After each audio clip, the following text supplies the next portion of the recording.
Hello friend, कैसे आप सभी लोग। आज के इस वीडियो में मैं आप लोगों को class 10th math chapter 1 all formula वास्तविक संख्या, जिसको इंग्लिश में रियल नंबर कहते हैं, एकदम कंसेप्ट का किंग है। एक भी कंसेप्ट आपको वास्तविक संख्या के नहीं छूटेगा। और जैसा कि आप मेरा नाम तो जानबे करते होंगे, सिद्धनाथ सर। तो आइए क्लास को नए अंदाज के साथ एकदम बेहतरीन ढंग से स्टार्ट कर लेते हैं, जो बोर्ड एग्जामिनेशन में सारे कंसेप्ट एकदम लड़ने वाला है। तो आइए आपको एकदम समझौता के साथ क्लास को स्टार्ट कर लिया जाता है। तो सबसे पहले हम लोग पढ़ेंगे यूक्लिड विभाजन परिमेयिका। यूक्लिड विभाजन परिमेयिका क्या होता है।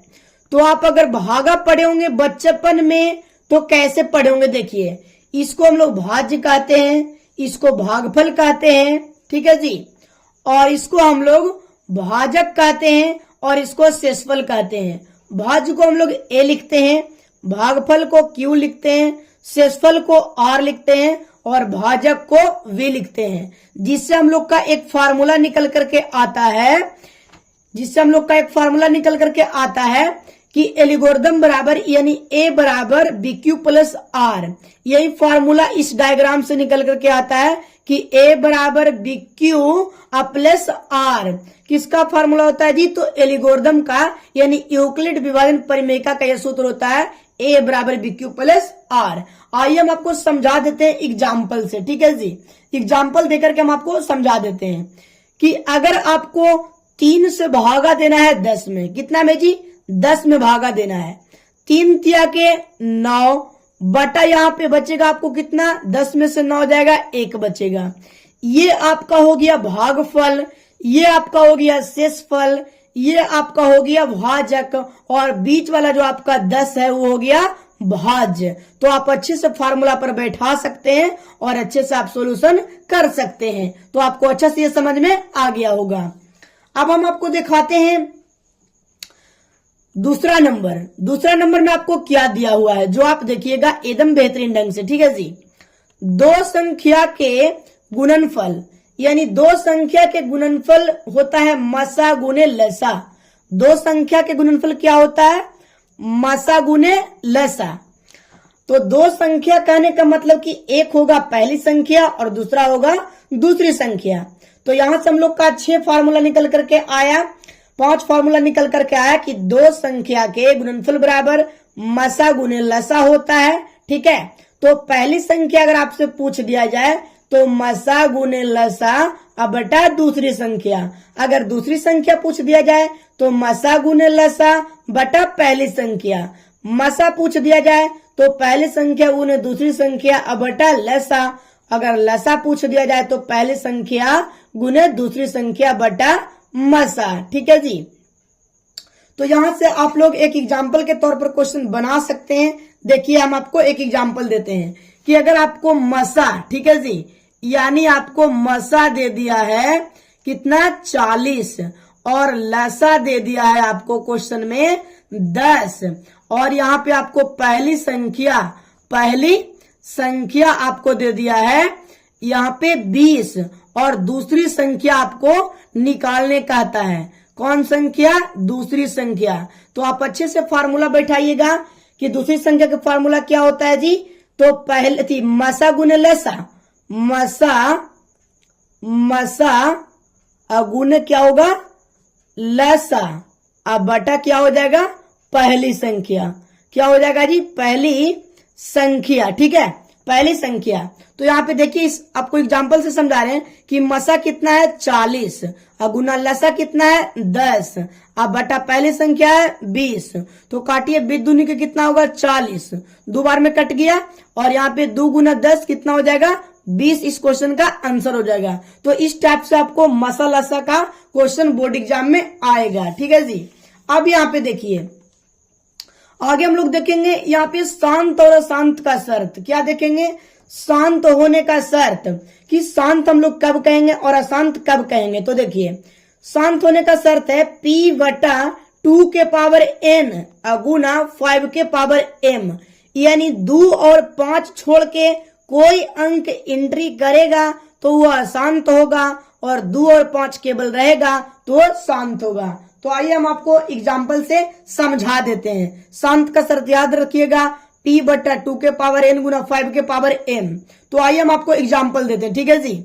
यहाँ पे आपको हम पहला नंबर सवाल देते हैं कि 11 बटा 20 और दूसरा सवाल है यहाँ पे कि यहाँ पे 7 बटा 15। तो देखते हैं कि कौन शांत होता है और कौन अशांत होता है जो। तो सबसे पहले आप नीचे वाला को फैक्टर तोड़िएगा।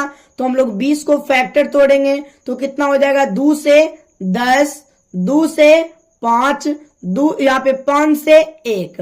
अब यहाँ पे हम लोग शांत का शर्त बैठाएंगे कि यहाँ पे p बटा 2 के पावर n गुना 5 के पावर m, यानी कहने का मतलब कि 11 बटा 2 के गुना है जी। देखिए 2 के गुना 1 गुना 2 गुना, यहाँ पे 2 गुना और यहाँ पे गुना 5 के गुना आया है तो 1 बार। आपको हम बोले क्या कि अगर 2 और 5 के कंडीशन में आएगा तो वो क्या हो जाएगा, तो वो शांत हो जाएगा, ठीक है।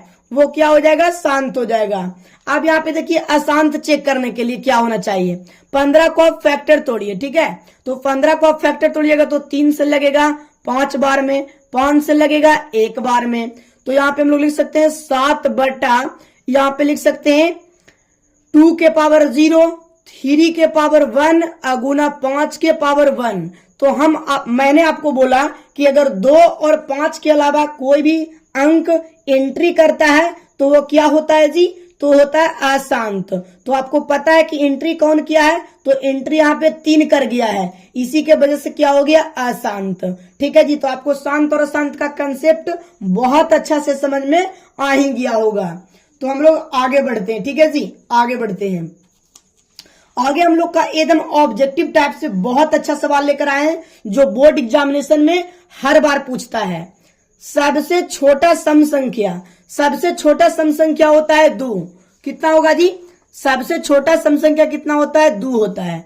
क्यों 2 होता है, क्योंकि आपको पता है कि सम संख्या 2 से स्टार्ट होता है और स्टार्टिंग जो होता है वो छोटा होता है। तो सबसे छोटा सम 2। सबसे छोटा विषम संख्या कितना होता है, 1, क्योंकि विषम संख्या 1 से स्टार्ट होती है। और सबसे छोटा अभाज्य संख्या भी 2 ही होता है। कितना होता है, 2 होता है। ध्यान रखिएगा, सबसे छोटा अभाज्य भी कितना होता है, 2 होता है, क्योंकि अभाज्य संख्या वैसे संख्या जो एक और अपने आप से कटे। और सबसे छोटा भाज्य संख्या 4, क्योंकि भाज्य संख्या कहने का मतलब होता है जिसका फैक्टर 2 गो से ज्यादा होना चाहिए। तो अगर आप 4 को फैक्टर तोड़ते हैं तो 1 हो जाता है, 2 हो जाता है, 4 हो जाता है। और 2 लगातार संख्याओं का मसा कितना होता है जी, 1 होता है। तो ये पांचों आप याद रखिएगा, एकदम पक्का बोर्ड एग्जाम में आएगा ही आएगा। अब चैप्टर 1 में हम लोग का बचता है रैकरिंग वाला प्रश्न।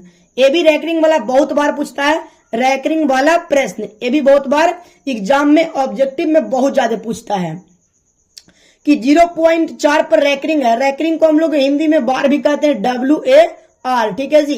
रैकरिंग को हम लोग क्या कहते हैं जी, वार कहते हैं, ध्यान रखिएगा, ठीक है। जैसे कि आपको 4 पर ऐसे भी दे सकता है, ठीक है।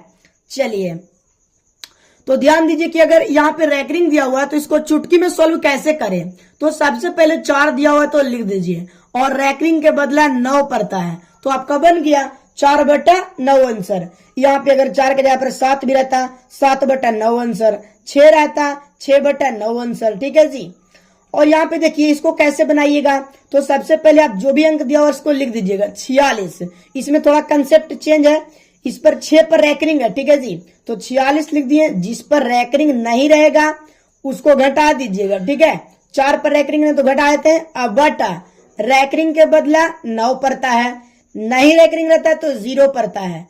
तो यहाँ पे 46 में से 4 जाएगा तो बचेगा 42, और 42 बटा कितना बचेगा, 90 बचेगा, ठीक है। तो आपको अच्छा से समझ में आ ही रहा होगा। अब देखते हैं आप तीसरा लगन क्वेश्चन कि 3 पर भी यहाँ पे रैकरिंग दिले, 5 पर भी रैकरिंग दिले, तो कैसे बनाइएगा। सबसे पहले आप 35 लिख दीजिए। कितना लिखना है आपको, 35 लिख दिए। और यहाँ पे बटा में क्या लिखेंगे, 1 रैकरिंग के लिए 1 9, तो 2 रैकरिंग के लिए 2 9। तो मुझे आशा है कि आपको वीडियो बहुत अच्छा लगा होगा। चैनल पर पहली बार है तो चैनल को सब्सक्राइब जरूर करिएगा और वीडियो को अधिक से अधिक शेयर कर दीजिएगा। और मिलते हैं आप लोग से नेक्स्ट टॉपिक के साथ।